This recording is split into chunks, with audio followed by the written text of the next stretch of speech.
Hi everyone! Good morning! I'm back! This is Brusas and welcome back to my YouTube channel.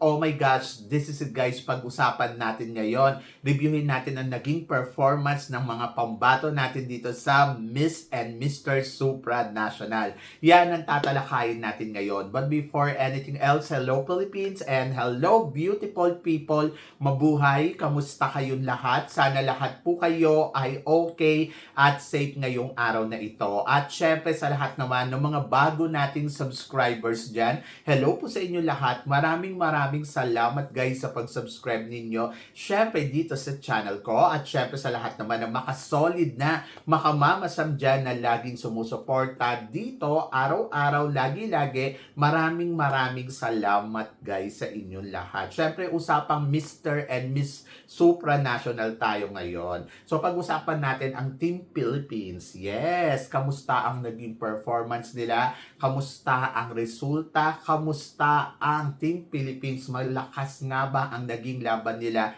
dito sa Mr. and Miss Supranational? Bago pa lang sila pumunta sa Poland, syempre excited na tayo sa ating pambato na si Felipe Marisigan at saka si Katrina Ligado. Especially Katrina Ligado kasi nung nakaraan taon pa to na binigyan ng titulong Miss Supranational. And then doon pa lang, yung binigay na sa kanya yung titulo, marami nang naniwala na sinasabi natin na, nako, siya ang mananalo ngayong taon na to. Sobrang talagang nandoon na, nako, malakas ang laban ni Kat. Kasi nga, naniniwala tayo doon sa ganda na meron siya. Isang taon din natin na hinintay talaga itong si Kat na lumaban dito sa Miss Supranational. And then, habang hinihintay natin si Kat, tahimik lang ang kanyang reign bilang Miss Supranational Philippines, di ba? So, wala tayong nakikita masyadong ganap, hindi natin siya masyadong nararamdaman, hanggang sa dumating na nga yung momento na aalis na sila papuntang Poland. Yes! And then si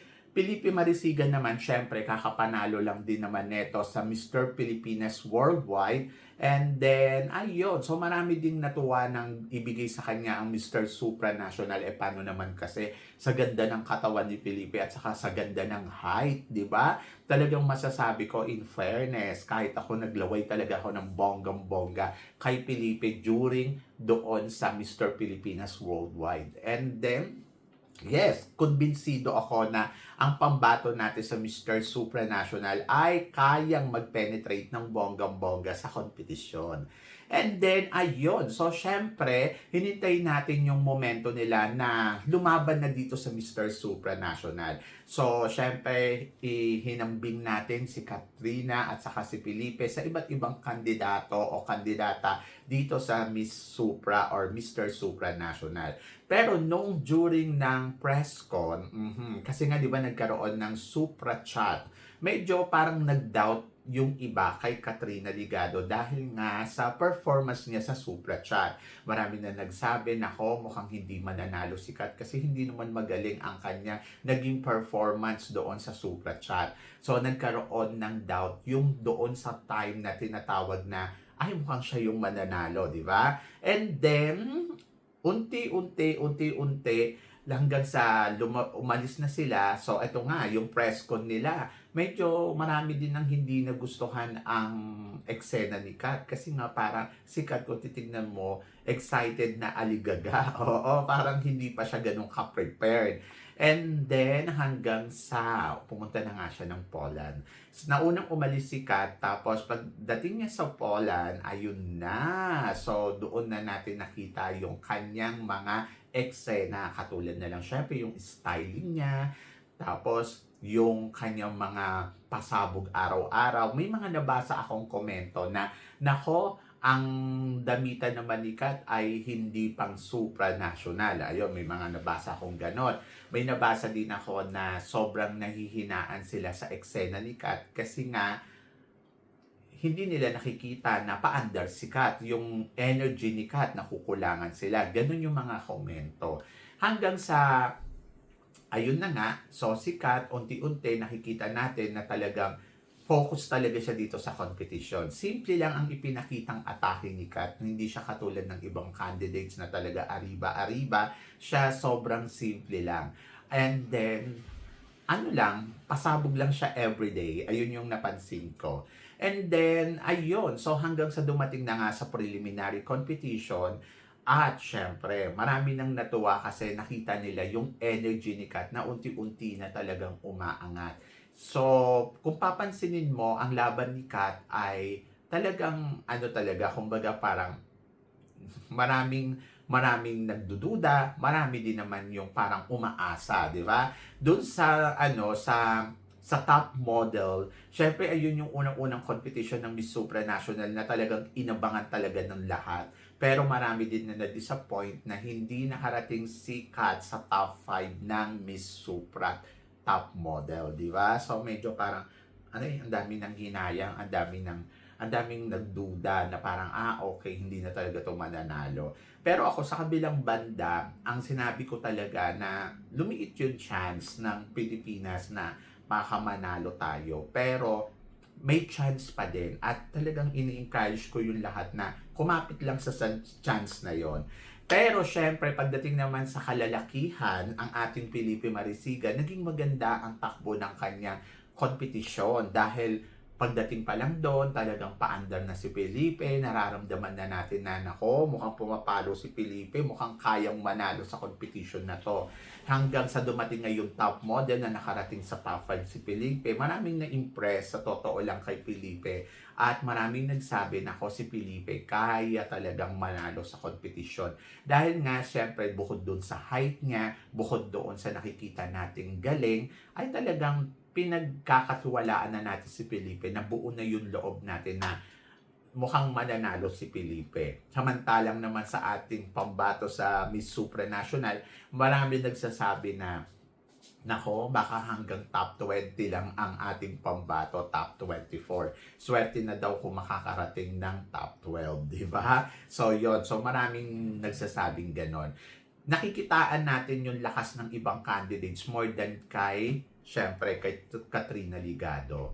Hanggang sa dumating na yung national costume. In fairness sa ipinakita ni Katrina Ligado sa national costume na talagang doon talaga medyo kumbinsido ang lahat na ay kaya netong manalo. Paano naman kasi, ang ganda naman kasi ng national costume talaga at maganda yung paandar.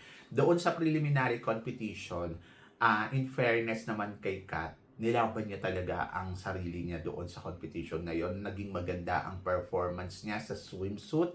Talagang nakita na natin yung energy. Yes, nagkakaroon ng mga imbalance na move, pero ando doon na nakita mo yung sincerity at nakita mo na talagang lumalaban.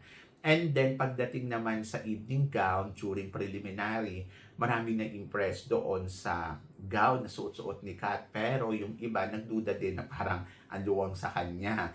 Paano naman kasi pumayat naman talaga si Kat, di ba? But, na tawid pa rin ni Kat yun. So, total suma, yung performance niya ng preliminary competition, kumbinsido tayong lahat na makakapasok talaga si Kat sa semifinals ng Miss Supranational. Kaya doon naman din talaga ako nagkaroon ng na baka namang may chance, baka naman makarating sa dulo ng competition. Kaya naman ang aking desisyon, dahil sa nakitaan ko ng potential, talagang nilagay ko siya sa top 5 ko. Tapos, naniniwala ako na may chance pero hindi ganun kalaki. So, nasa laro na lang talaga ni Kat kung papalarin, kung suswertehin, kung may swerte, mananalo. Tulad nga ng sinabi ko.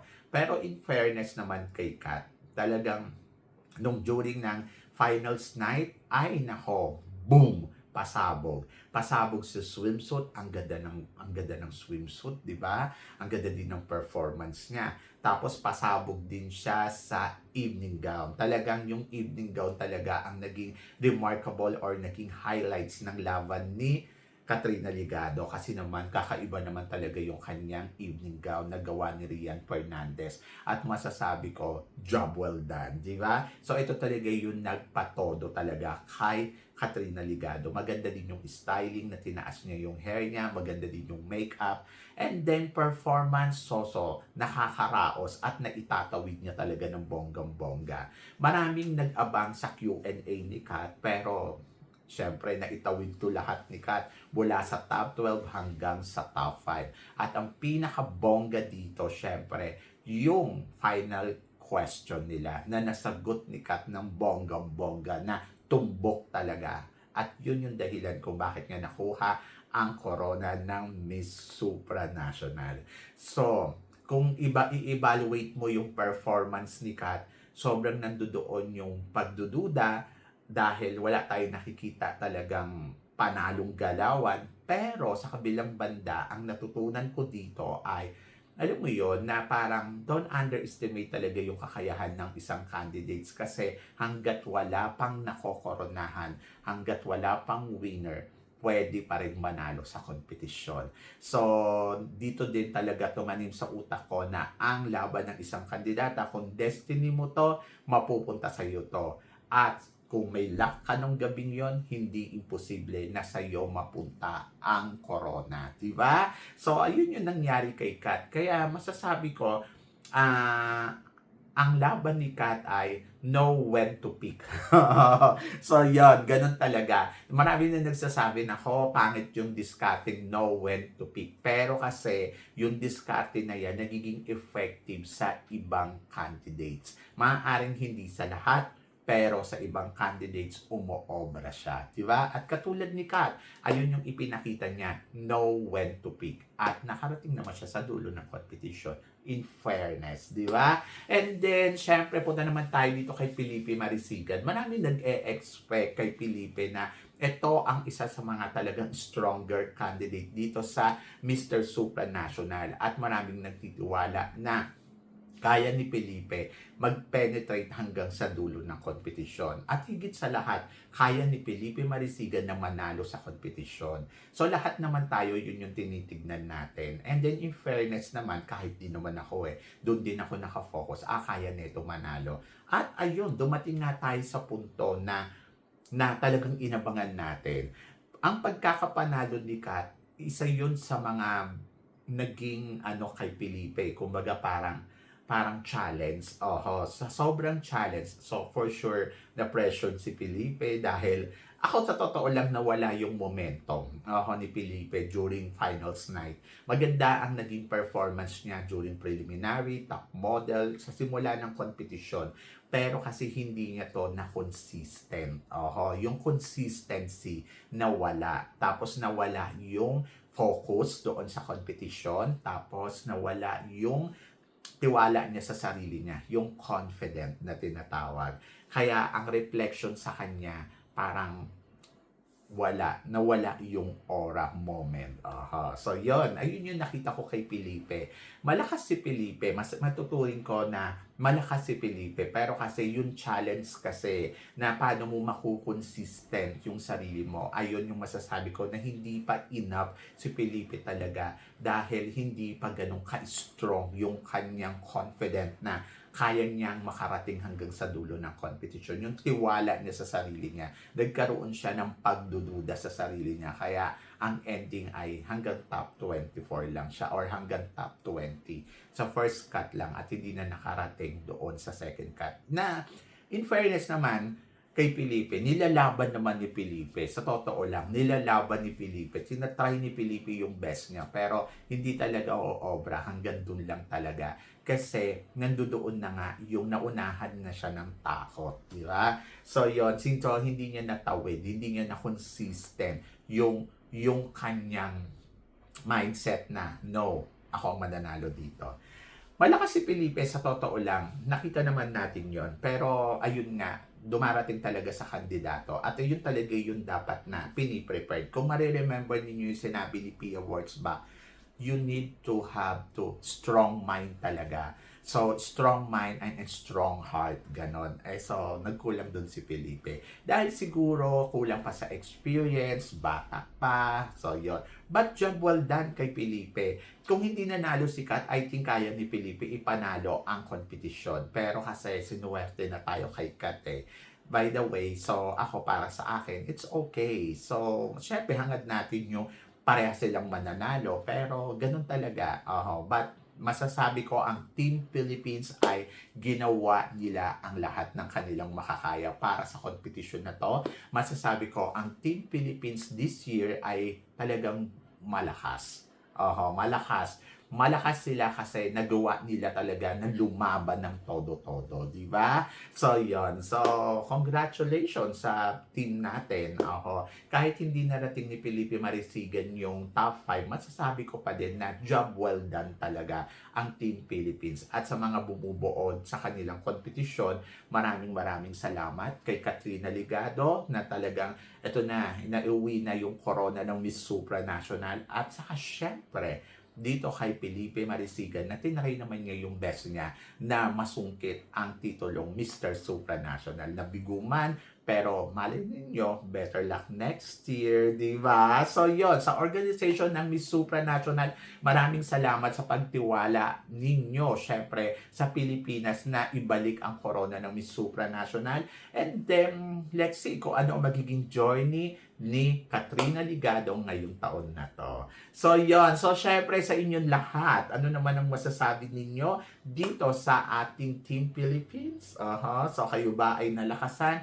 Kayo ba ay nahinaan? Saan ba nagkulang? Ano ba ang mali? So comment below para at least malaman ko naman kung ano naman ang chika mo dito sa mga pinag-uusapan natin ngayon. At higit sa lahat, ano ba ang natutunan mo sa laban ni Katrina Ligado at saka kay Felipe Marisigan? I-comment mo yan. So maraming salamat po sa inyong lahat sa love and support na binibigay ninyo syempre dito sa channel ko. So mga hindi pa nakaka-follow at nakaka-subscribe, baka naman please don't forget to click like and subscribe my channel at i-click nyo na rin po ang notification bell to more updated syempre sa aking mga chika. Sabi ng ganon, always keep smiling and laban lang. So guys, hanggang dito na lang. Hanggang sa muli nating chikahan. See you tomorrow. Thank you guys.